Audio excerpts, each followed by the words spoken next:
Everyone, welcome है आपका teach मंत्रा के इस ऑनलाइन प्लेटफॉर्म पर। तो हम लोग एडवांस का टॉपिक पढ़ रहे थे, जो उसका जो फर्स्ट टॉपिक था एचसीएफ एंड एलसीएम, उसकी एक क्लास हो चुकी है। आज उसकी दूसरी क्लास है। इससे जो पहली क्लास थी उसमें हमने एचसीएफ के बारे में पढ़ा था, it means highest common factors के बारे में पढ़ा था। और आज हम एलसीएम के बारे में पढ़ेंगे, मतलब लोवेस्ट कॉमन मल्टीपल के बारे में। तो हमारा टॉपिक है एलसीएम एंड एचसीएफ। ठीक है, एचसीएफ। तो यहाँ पे देखेंगे, एक बार हम फिर से देख लेंगे कि एलसीएम को क्या बोलते हैं और एचसीएफ को क्या बोलते हैं। तो एलसीएम का मतलब होता है लोवेस्ट कॉमन मल्टीपल।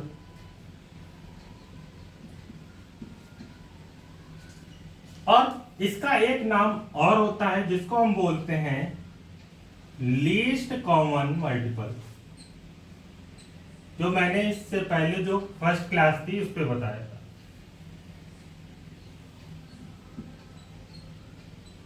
ठीक है, हिंदी में हम इसे बोलते हैं लघुत्तम समावर्तक।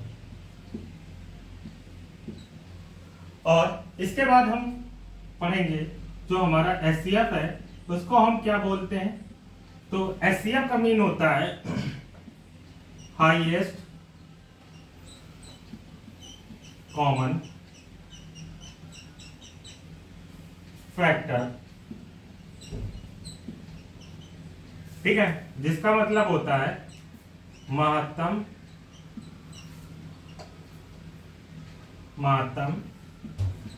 समापवर्तक। ठीक है, तो ये एलसीएम हो गया और ये एचसीएफ हो गया।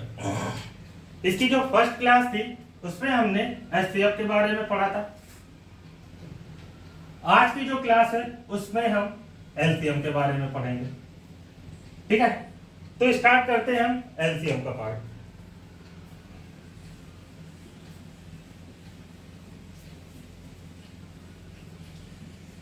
तो एलसीएम का पार्ट जिसको हम बोलते हैं लोवेस्ट कॉमन मल्टीपल। अब इससे जो पहले मैंने क्लास में एचसीएफ पढ़ाया था उसको मैंने दो पार्ट में डिवाइड किया था। ठीक है, जो एचसीएफ में मैंने पार्ट्स बताए थे वही पार्ट्स एलसीएम में भी अप्लाई होते हैं, बट क्या होता है कि थोड़ा बहुत चेंजमेंट होता है। एचसीएफ का पार्ट थोड़ा चेंज था और एलसीएम में क्या होगा, चेंज होगा। तो यहाँ पर इसके दो पार्ट्स में इसको डिवाइड करेंगे। पहला है फैक्टर मेथड,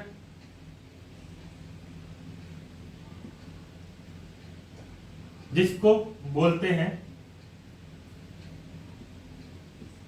गुणन खंड विधि। ठीक है, दूसरा पार्ट इसी का आएगा डिवीजन मेथड,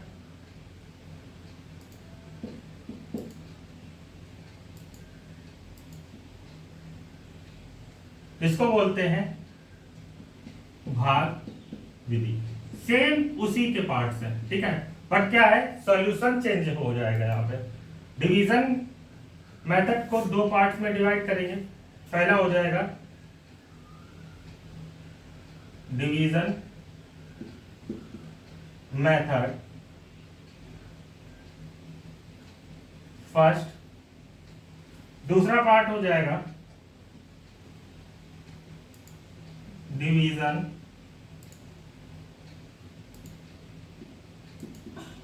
मेथड सेकंड। ठीक है, अब हम एक एक करके सारे पार्ट्स पढ़ेंगे। यानी कि पहले हम पढ़ेंगे फैक्टर मेथड, एलसीएम का दूसरा डिवीजन मेथड में, एलसीएम का डिवीजन मेथड फर्स्ट और डिवीजन मेथड सेकंड। तो अब हम करेंगे एलसीएम का पहला मेथड यूज।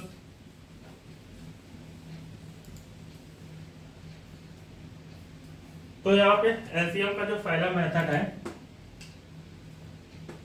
वो है, एलसीएम का जो पहला मेथड है वो है फैक्टर मेथड।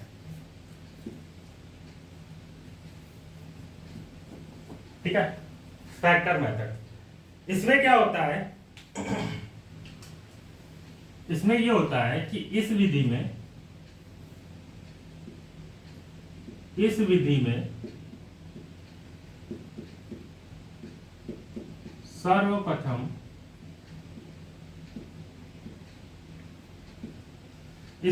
सर्वप्रथम सभी संख्याओं के अभाज्य गुणनखंड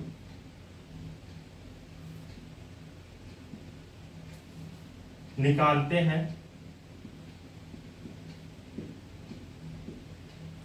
यहां पर अभाज्य जो गुणनखंड है, ठीक है,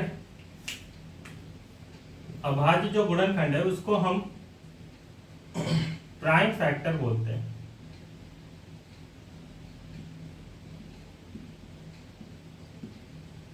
ठीक है, अभाज्य गुणनखंड निकालते हैं और फिर उन्हीं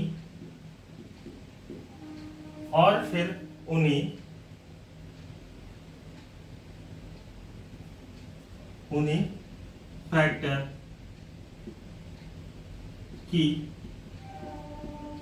अधिकतम घात यानी कि पावर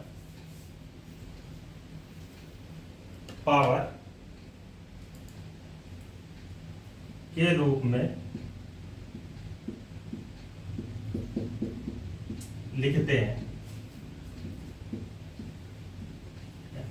अब तरीका देखते हैं, यानी कि यहाँ पर जो हमारा फैक्टर मेथड है उसमें क्या होता है कि हम कोई भी संख्या लेते हैं, उसको इस मेथड के थ्रू उसके प्राइम फैक्टर निकालते हैं और उन्हीं प्राइम फैक्टर को हम पावर की फॉर्म में कन्वर्ट करते हैं। जैसे फॉर एग्जांपल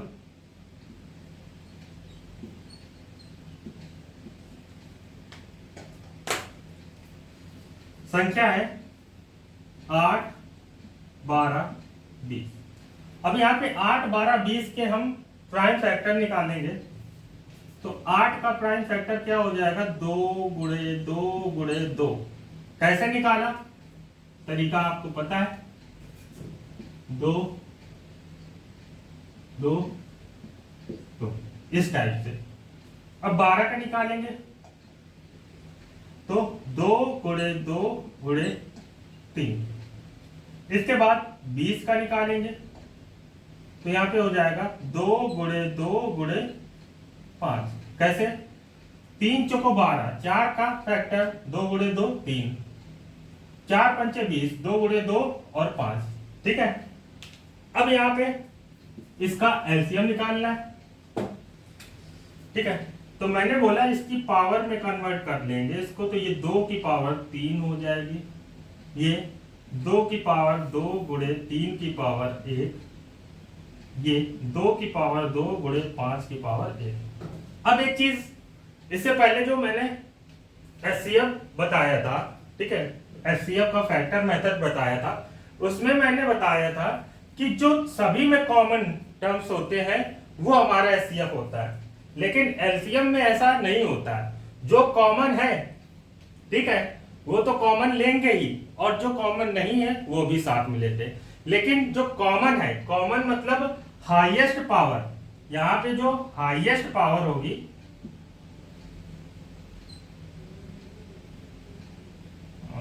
हाईएस्ट पावर वाला टर्म कॉमन लेंगे, ठीक है। तो यहां पर हम एलसीएम निकालेंगे तो हम देखेंगे सब इन सभी में से तीनों में से सबसे हाईएस्ट पावर 2 की पावर 3 है और बाकी 2 की पावर 2 की पावर 2 है। तो यहाँ पे 2 की पावर 3 कॉमन हो जाएगा। अब 2 तो हट गया क्योंकि 2 की पावर 3 कॉमन हो गया। अब इसके बाद देखेंगे तो इस वाले में 3 की पावर 3 है और इस वाले में 5 की पावर 1 है, यानी 5 है। सॉल्व करेंगे तो ये हो जाएगा 8 3 5 5 बटे 40 और 4 3 12, यानी कि यहां पर जो इसका एलसीएम आएगा वो 120 होगा। नोट करिए, फिर दूसरा देखते हैं।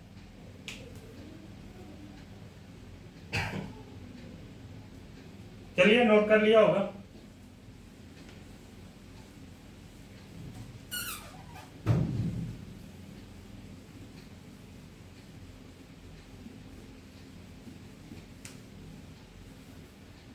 अब हम देखेंगे डिवीजन मेथड। एचसीएफ में भी डिवीजन था, इसमें भी डिवीजन है।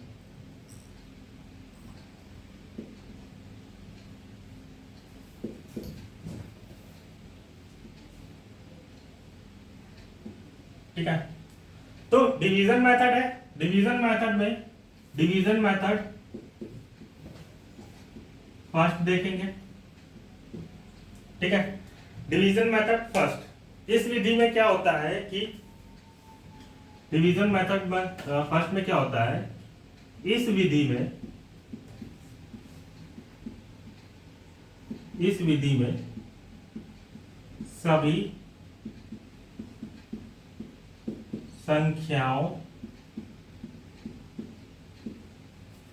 को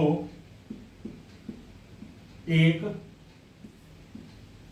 पंक्ति यानी कि रो में रखते हैं,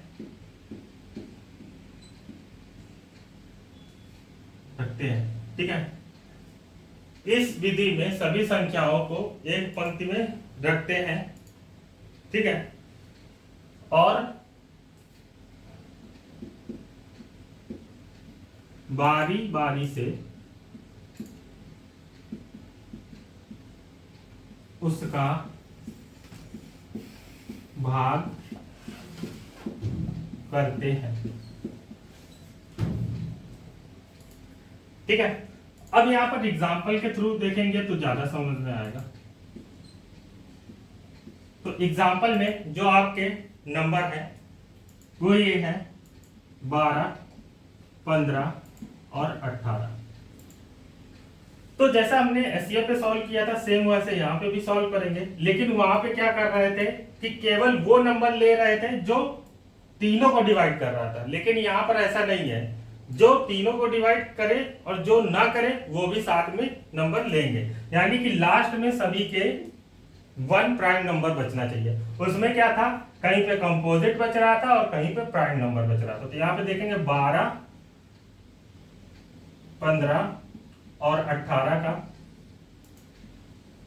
डिवीजन मेथड के थ्रू सॉल्व करेंगे। तो 2 छंग 12,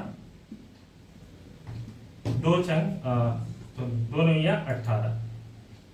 अब 15 ने डिवाइड हो रहा था, ठीक है, तो वहां पे क्या था, 15 डिवाइड नहीं हो रहा था, तो ऐसा नंबर यानी कि या तो फिर 3 से करते, ठीक है, लेकिन यहाँ पर ऐसा नहीं है। जिस नंबर से डिवाइड हो उससे करेंगे, लेकिन लास्ट में सारे प्राइम नंबर्स 1 होने चाहिए। अब 2 से फिर करेंगे, 2 3 6 15 9। अब 3 से करेंगे, 3 एकम 3, 3 पचे 15, 3 त्रिका 9, 5 3 एकम 3। यानी कि यहां पे हम देख रहे हैं कि लास्ट में हमारे 1 प्राइम नंबर्स बच रहे हैं, ठीक है। तो एचसीएफ में क्या होता है कि अब यहाँ पे जो हम एलसीएम निकालेंगे ये सारे नंबर लेंगे, यानी कि यहाँ पर हम जो एलसीएम निकालेंगे उसमें जो कॉमन है कॉमन नहीं है उससे कोई मतलब नहीं, सारे नंबर्स नोट करेंगे। तो 2 गुणे 2 गुणे 3 गुणे 3 गुणे 5। तो क्या हो जाएगा, यहां पर 4 पंचे 20 और यहां पे कितना हो जाएगा 9 पना 20 4 9 और 5 4 पंचे 20 और 2 9 18, यानी कि यहां पर जो इसका एलसीएम आ जाएगा वो कितना हो जाएगा 180। नोट करिए।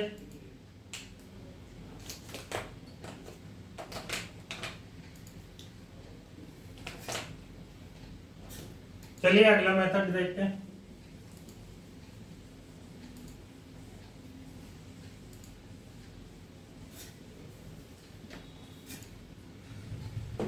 अगला मेथड है डिवीजन मेथड सेकंड।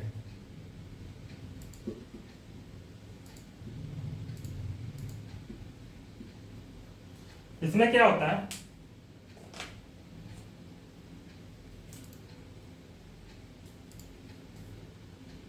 इस विधि का प्रयोग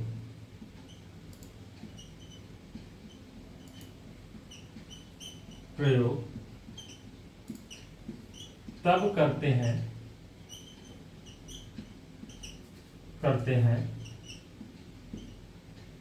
जब किसी संख्या का भाग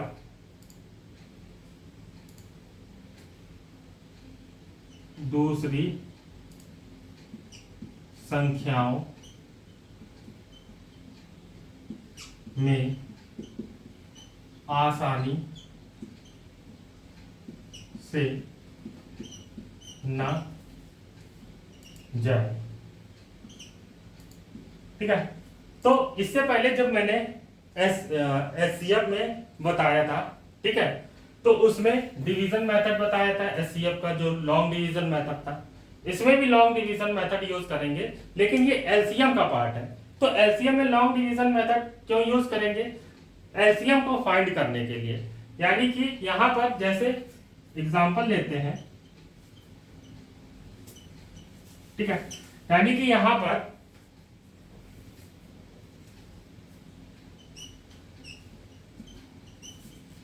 ठीक है, ये हमारे दो नंबर्स हैं। ठीक है, तो ये दो नंबर्स दिए हैं, तो इसका हमें लासा निकालना है। ठीक है, तो हम यहां पे मासा, इसका पहले तो मासा निकालेंगे। आपको एक फार्मूला आप छोटी क्लास से पढ़ते आ रहे हैं, मतलब जो भी क्लास है, तो आपको एक फार्मूला पता है कि एचसीएफ इनटू एलसीएम बराबर first number into second number. यानी कि ये आप फार्मूला बचपन से पढ़ते आ रहे हैं। तो यहां पर हम इसका एचसीएफ क्यों निकालेंगे कि हमें ये पता है कि यहाँ पे ये दो नंबर्स तो पहले से ही दिए। अगर हम यहाँ पे एचसीएफ निकाल लें तो इससे एलसीएम निकल आएगा। तो हम क्या करेंगे कि यहाँ पर इसका एचसीएफ निकालेंगे। तो 396 का डिवाइड 576 में करेंगे तो एक बार में जाएगा 0, यहाँ पे ये हो जाएगा 8, 17 में से 9 गया 8 बचेगा और 4 में से 3 गया 1 बचेगा 180, 396।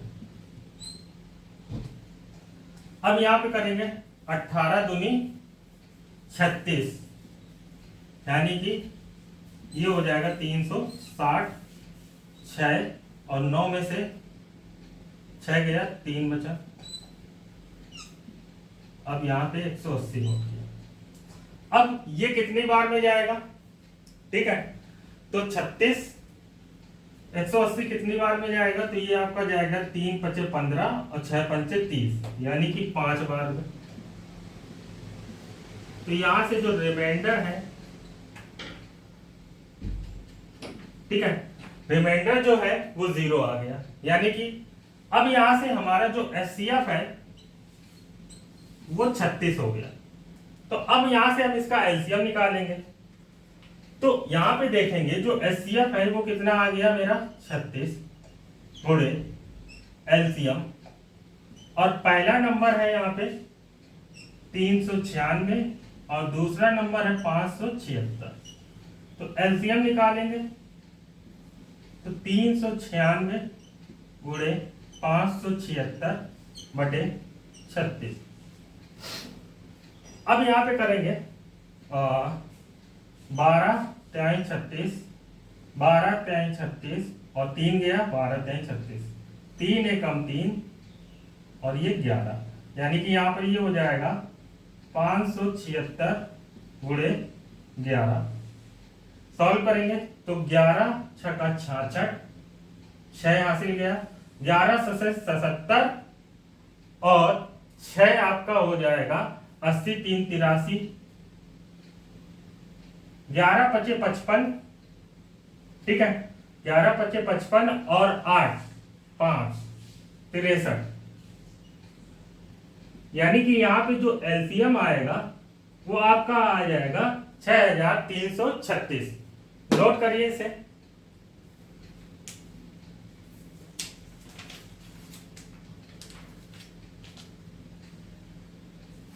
तो आपने नोट कर लिया होगा।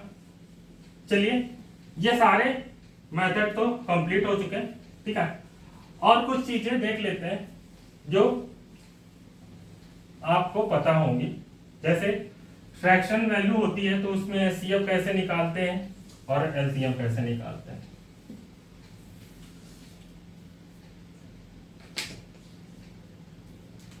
तो यहां पर है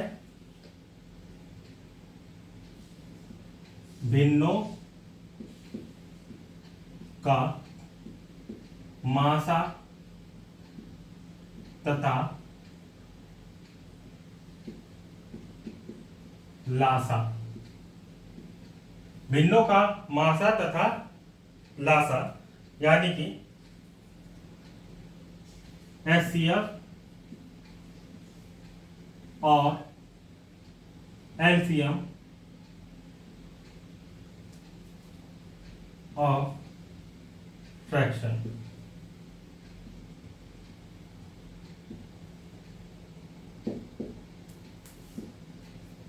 ठीक है। अब यहां पर पहला पार्ट, जब हम क्या निकालते हैं, भिन्नों का लासा, भिन्नों का लासा, ठीक है, यानी कि इसको हम बोलेंगे कि एलसीएम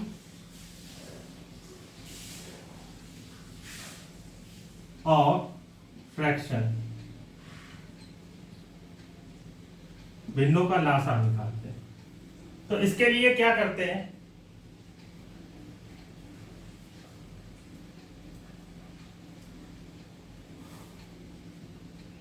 अंशों का लासा बटे हर का मासा, यानी कि यहां पर क्या हो जाएगा कि अंशों का मासा निकालते हैं और हर का मासा निकालते हैं, ठीक है।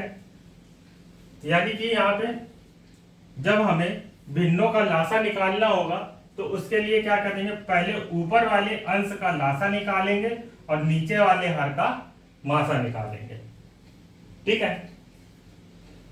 तो ये हो गया पहला, यानी कि इसको अगर हम लिखेंगे तो एलसीएम ऑफ न्यूमरेटर अपॉन, ये होता है एलसीएम ऑफ न्यूमरेटर और ये होता है आपका एचसीएफ ऑफ डिनोमिनेटर, ठीक है।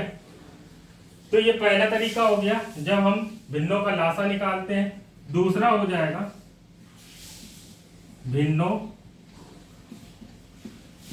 का मासा, जब हम भिन्नों का मासा निकालते हैं, ठीक है, तो एचसीएफ ऑफ फ्रैक्शन।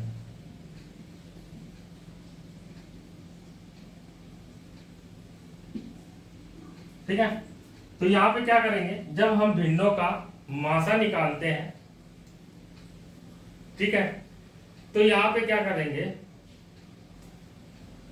अंशों का मासा निकालते हैं बटे हर का लासा निकालते हैं। अब आप एक चीज ये याद रखिए कि आपको कभी कंफ्यूजन ना हो, तो इस पॉइंट में कंफ्यूजन ना हो, तो आप ये जब कभी देखिए कि बोला गया भिन्नों का लासा निकालिए, तो ऊपर क्या होगा, लासा होगा। ठीक है, जब ऊपर लासा होगा तो उसके नीचे क्या होगा, मासा होगा। ठीक है, यानी लासा बराबर लासा अपॉन मासा। और यहाँ पे जब भिन्नों का एचसीएफ निकालेंगे तो ऊपर भी एचसीएफ निकालेंगे और इसके नीचे वाले पार्ट में क्या निकालेंगे, एलसीएम निकालेंगे। इससे आपको कभी भी कंफ्यूजन नहीं होगा कि हम इसका मासा निकालें या लासा निकालें, या इसमें मासा निकालें या लासा निकालें। तो मैंने आपको एक तरीका बता दिया जिससे आपको कभी कंफ्यूजन नहीं होगी। तो नोट करिए इसे।